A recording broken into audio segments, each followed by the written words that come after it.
chén chè mình nấu cùng với bánh tráng. Nay ở trên mạng cái bánh tráng này nó hot quá chừng luôn. Nào là bánh tráng nhúng lẩu nè, rồi bánh tráng chấm nước mắm, bánh tráng chấm muối ớt, quá chừng nhiều luôn. Hôm nay lại thấy nấu chè bánh tráng nữa, thấy cũng ngon lắm. Cô bác anh chị thử nấu nha. Đậu xanh này 50g mình ngâm trước 1 tiếng rồi. Thì cô bác anh chị mình giúp cho nó sạch nha. Ở đây mình có 1 lít nước nè, nấu trực tiếp cái đậu xanh này vào trong nước luôn. Mình lấy nước đậu xanh này mình nấu chè luôn á. Ở đây mình có một ít lá dứa, mình cho lá dứa vô trong cái đậu xanh này mình nấu luôn để cho nó thơm. Lá dứa này mùa hè có nhiều á, ăn không hết cái mình đem đi phơi khô nè. Tới mùa đông cái nấu chè hoặc là nấu xôi á, mình lấy ra mình nấu. Nó cũng rất là thơm luôn á. Mình phơi cho nó khô xong rồi mình để vô trong ngăn mát tủ lạnh á. Hoặc là cô bác để trong ngăn đá cũng được. Hạt đậu sôi lên rồi mình vớt bọt hết rồi. Bây giờ cái hạt đậu của mình nó nở lên gì nè.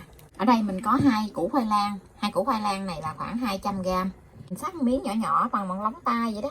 Rồi mình sẽ cho vô trong đậu mình nấu luôn. Cô bác anh chị ăn chè này mà còn cái hạt đậu á, rồi mình hấp cho hạt đậu nó chín, khi nào mình nấu chè xong mình cho đậu vô. Còn ở đây á, thì mình thích ăn cái hạt đậu nó mềm nó nhừ luôn á, cho nên nó là mình để vô mình nấu. Ở đây là cái nguyên liệu mà hôm nay mình nấu chè đây.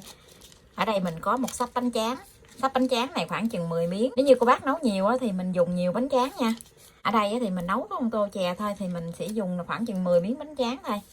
Bánh tráng thì loại nào cũng được hết trơn á. Mình chuẩn bị tí xíu nước. Mình muốn cái bánh tráng hôm nay á, là có cái màu hơi xanh xanh á, cho nên nó là mình dùng nước lá dứa. Nếu như có lá dứa tươi á, thì mình xay nước lá dứa tươi. Còn không á, thì cô bác anh chị dùng cái màu lá dứa này nè. Mình cho cái bánh tráng vô. Mình cho bánh tráng vô mình cho nó thấm ướt hết cái bánh tráng luôn. Mình để nguyên một xấp vậy nè. Mình dở lên gì nè để cho cái phần nước nó nông trong cái bánh tráng cho nó đều cái bánh tráng luôn. Xong rồi thì mình vớt ra, mình để ra cái dĩa vậy nè. Tí xíu nữa nó mềm nó dai lại. Mình cầm nguyên một xấp gì mình nhúng nha. Đừng nhúng từ cái á, thì hồi nó không có ấy, nó không có dính á. Cầm nguyên xấp gì mình nhúng vô. Nếu như cô bác thích màu củ dền á thì mình làm màu củ dền. Đó. Nguyên một cái xấp gì nè. Như cô bác anh chị thích cái màu trắng á, thì mình nhúng bằng nước lạnh thôi. Nấu với khoai lang tím á, cho nên mình muốn làm cái màu này màu xanh. Đó. Mình cho chút bột năng ra cái mâm để mình đi cắt cái phần bánh tráng. Áo một cái lớp bột năng xuống với cái mâm gì nè. Bánh tráng của mình bây giờ nó vẽ lại gì nè. Rồi mình cho lên trên cái bột năng này. Ở bên trên đó thì cô bác anh chị mình cho thêm một lớp bột năng ở trên nữa.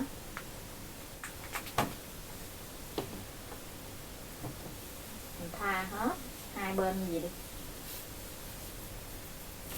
Thì cô bác anh chị mình cắt ra. Mình cắt ra từng miếng vuông vuông vậy đó. Nó rất là dai luôn á.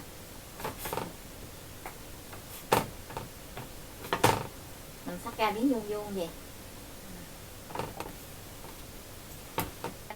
Xếp lại gì vậy? Mình cắt ra cho nó nhanh.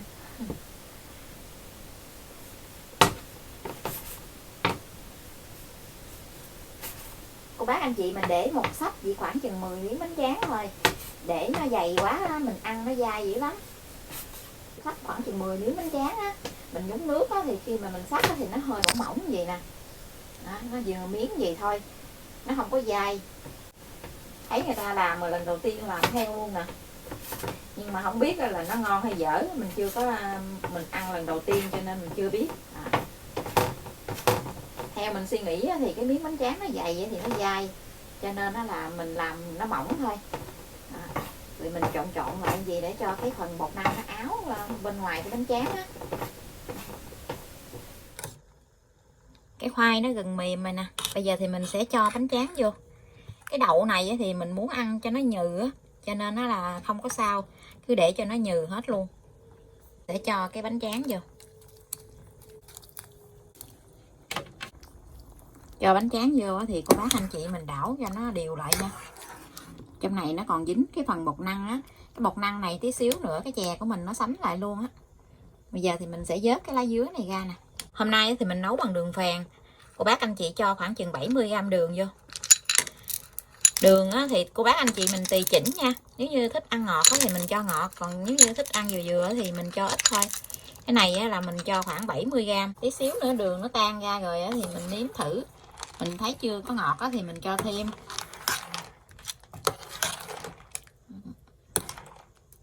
Mình sẽ cho 300ml nước cốt dừa vô. Nước cốt dừa này là mình dùng nước cốt dừa lon á, cho nó hơi đặc. Mình để trong ngăn mát tủ lạnh mà nó đặc lại rồi nè.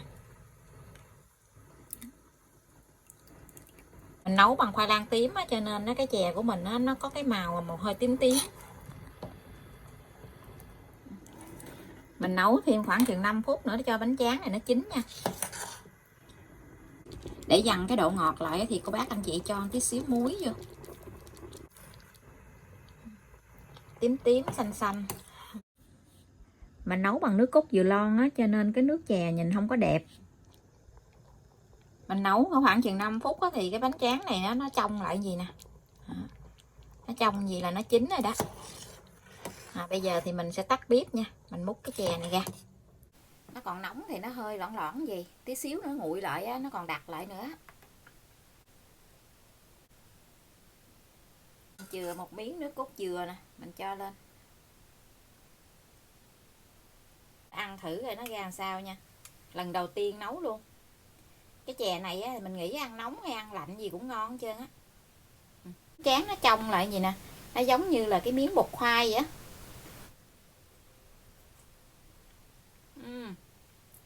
Ngon thiệt. Nó ăn dai dai giống như bột khoai vậy á. Ăn rất là lạ miệng luôn. Không ngờ cái bánh tráng mà mình nhúng nước mình nấu nó ra được cái gì luôn á. Nghĩ bánh tráng nhúng nước thì nó sẽ bị nát ha. Mà không ngờ nó dai gì á. Cực kỳ ngon luôn. Cái cọng bột khoai ở chợ mình mua về mình nấu chè mình ăn nghe cái mùi bột khoai. Nhưng mà cái bánh tráng này á, mình nấu nó không có nghe cái mùi bột. Lan tím bên này nó dẻo dẻo. Bây giờ thì mình xin chào tạm biệt. Hẹn cô bác anh chị và các bạn lại video tiếp theo. Cảm ơn cô bác anh chị và các bạn đã xem video của mình. Xin chào và hẹn gặp lại video kỳ tới.